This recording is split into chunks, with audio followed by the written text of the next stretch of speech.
I welcome you to lesson 5 of speech communication. I want to thank you for joining in this session of the class for speech communication. Actually, this is lesson 5. And if you have not watched lesson 1, lesson 2, lesson 3, and lesson 4, you will actually be doing yourself a great disservice because you are going to be putting the cart before the horse. So I will advise you, if you have not watched lesson 1, lesson 2, lesson 3, lesson 4, to please go back and get the foundations. There are things that we have discussed in lesson 1, lesson 2, lesson 3, and lesson 4 that we are going to make references to in lesson 5.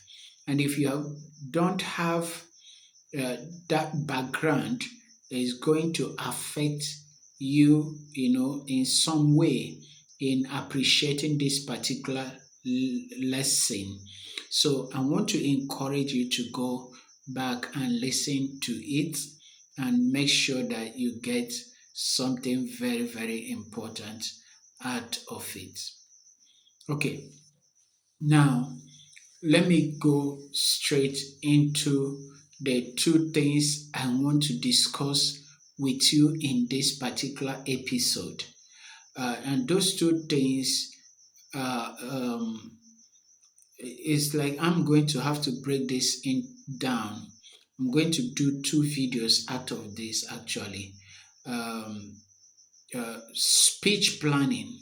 I'm going to deal with speech planning. Initially, I wanted to do speech planning and audience analysis, but no, I'm going to do lesson 1, lesson 5, part 1, speech planning. Then I will do lesson 5, part 2, audience analysis. And I hope that is okay by you so that the video will not be too long, and uploading it will not be hectic. So that's what we're going to do. All right, so let's go to lesson 5, part 1, speech planning. Speech planning. Well, planning is what? Planning is making an arrangement to ensure that things play out in the way you want them to play out and that you achieve the exact intentions that you set out to achieve. That's what planning is. A speech planning, therefore, then means, you know, uh, organizing your speech so that you will be able to accomplish your intended goal through that speech. Whatever the outcomes are that you are expecting to get from that speech, you will be able to get them because you had your speech planned out. Now, that means that you know where you are starting, you know where you are going to end, and you know what is in between and how each of them fits into the large picture.